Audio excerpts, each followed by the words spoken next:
అన్నా ఆయనేమి మాజీ ముఖ్యమంత్రి కాదు, మాజీ మంత్రి కూడా కాదు, మరి 10 సార్లు పనిచేసిన శాసనసభ్యుడు కాదు. ఎందుకన్నా అంతమంది తరలివచ్చిండ్రు నర్సంపేటలో?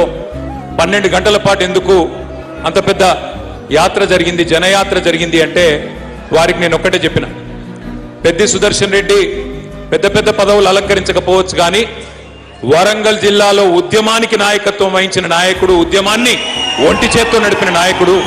అందుకే ఓరుగల్లు మొత్తం కదిలొచ్చిందన్న.